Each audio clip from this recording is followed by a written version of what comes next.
Informasi lainnya, pemirsa, harga Pertamax masih mahal. Banyak masyarakat beralih ke BBM subsidi jenis Pertalite. Kondisi tersebut membuat hampir SPBU di Jakarta selalu dipadati antrian, termasuk di jalur antrian sepeda motor. Ya, seperti inilah panjangnya antrian pengisian BBM subsidi jenis Pertalite di SPBU Keramat Raya Senen, Jakarta Pusat pada Rabu sore. Banyaknya penggunaan Pertalite yang akan mengisi Pertalite membuat antrian mengular cukup panjang hingga keluar SPBU. Kondisi ini terjadi sejak harga Pertamax naik beberapa waktu lalu. Akibatnya banyak pengguna Pertamax beralih menggunakan BBM subsidi jenis Pertalite dengan harga Rp10.000 per liter. Bukan di 1-2 SPBU, antrian BBM Pertalite sering terjadi di banyak SPBU di Jakarta.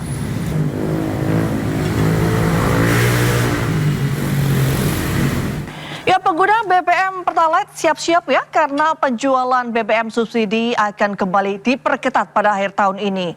Rencananya pemirsa, masyarakat desil 9 dan 10 alias kategori ekonomi atas tidak boleh lagi beli Pertalite. Penjualan BBM subsidi Pertalite bakal lebih diperketat pada akhir tahun ini. Hal itu dibahas dalam rapat koordinasi antara Menteri Keuangan Purbaya Yudisadewa dan Menteri SDM Bahlil Lahadalia di kantor Kemenke Selasa lalu. Purbaya menjelaskan pembatasan penjualan Pertalite bertujuan memastikan penyaluran BBM subsidi itu tepat sasaran. Nantinya kelompok masyarakat desil 9 dan 10 atau kategori ekonomi atas tidak boleh lagi membeli Pertalite. Namun untuk sepeda motor dipastikan tetap boleh mengisi BBM Pertalite. Jadi tadi kita membahas kemungkinan implementasi pembatasan subsidi Pertalite untuk yang tingkat atas, mungkin yang kuartal 10, 9, 10, supaya nanti bukan sekarang ya, beberapa bulan kemudian kita bisa kurangi secara bertahap. Sedang kita pelajari sistemnya. Saya juga sudah sempat melihat sistem Pertamina sudah cukup baik sehingga siap bisa dilaksanakan. Menyangkut dengan pembatasan itu, nanti kan ada jenis kendaraan, ya.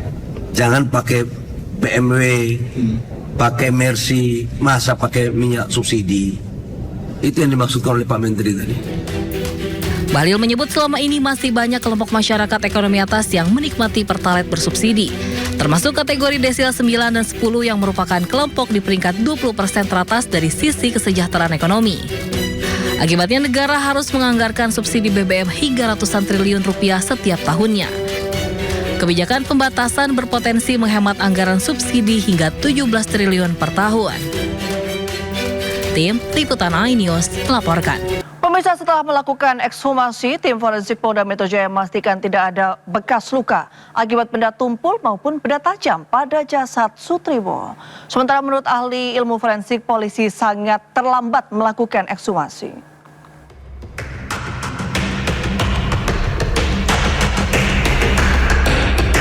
Setelah 20 hari dimakamkan, penyidik Polda Metro Jaya akhirnya membongkar makam Sutrimo.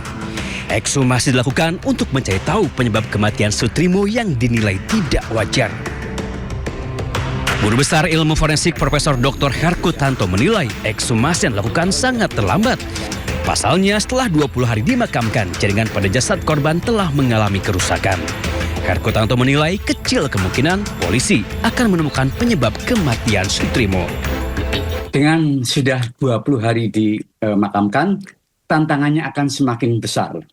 Jaringan-jaringan lunak itu biasanya akan sudah rusak dan hancur. Kalau jaringan-jaringan yang keras itu masih bisa.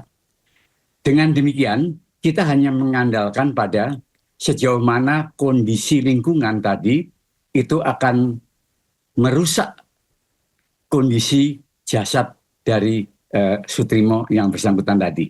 Jadi makin lama peluangnya semakin kecil.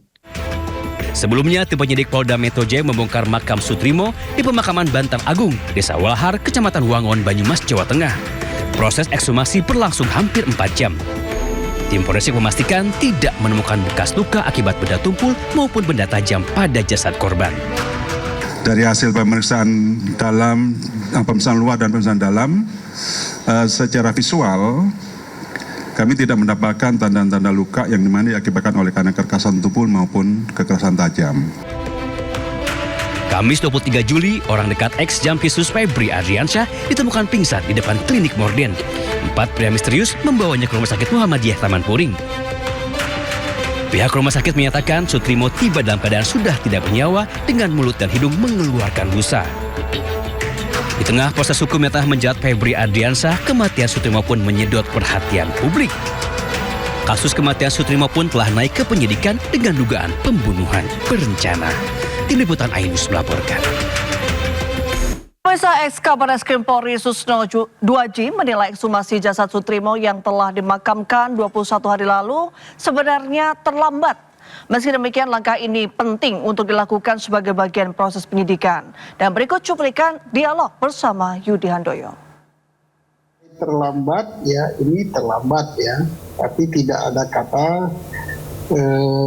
terlambat itu dalam penyidikan ya, lebih baik telat daripada tidak gitu kan. Karena ini sudah cukup lama waktunya. Kenapa lama?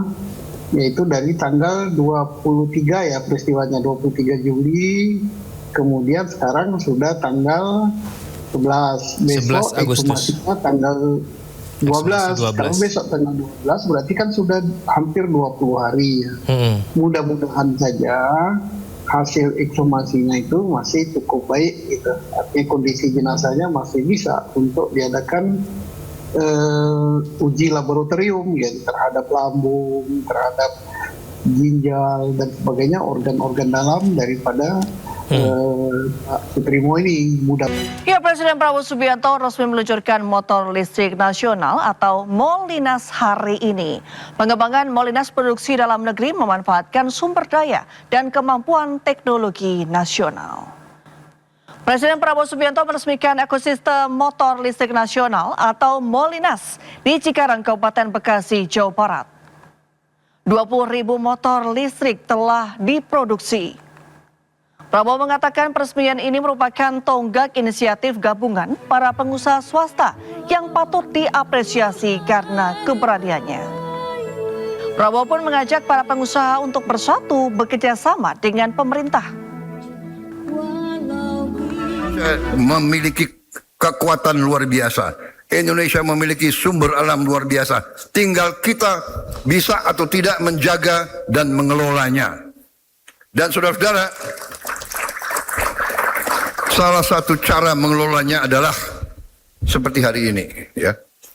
Jadi saudara, dengan motor dan mobil listrik, dengan bus listrik, dengan traktor listrik, dengan sebanyak mungkin alat-alat kita menggunakan listrik sebagai energi utama, kita akan lebih aman. Pemirsa, atraksi udara TNI bakal turut mewarnai upacara perayaan HUT ke-81 Indonesia di Istana Negara Jakarta. Sejumlah pesawat jet tempur nampak melakukan gladi atraksi manuver di langit Jakarta hari ini. Manuver pesawat tempur tersebut menjadi bagian dari persiapan atraksi udara yang akan ditampilkan dalam rangkaian perayaan HUT RI 17 Agustus mendatang. Kemampuan para penerbang TNI yang menjalani latihan tersebut mengundang decak kagum hadirin. Untuk pesawat tempur alutsista yang akan dikerahkan antara lain Rafale F-16 Sukhoi 27, 30, Hawk 100, 200, serta T-50I Golden Eagle. Atraksi udara juga akan kembali diramaikan tim aerobatik Jupiter TNI AU yang akan menerbangkan pesawat KT-18 Wungbi.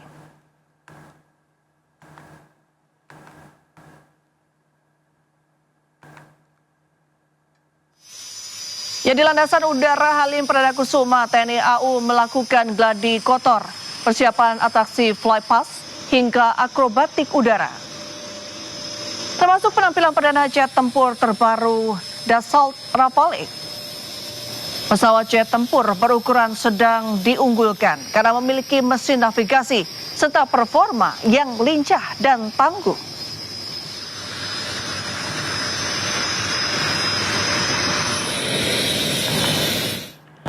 Sementara gladi kotor di kompleks Istana juga dilakukan. Sejumlah panggung dan stand tampak mulai berdiri. Tim Paskibraka dan tim pendukung acara Puncak HUT RI turut mematangkan persiapan untuk penampilan 17 Agustus mendatang. 81 pesawat akan melakukan atraksi di Puncak HUT RI ke-81 mendatang.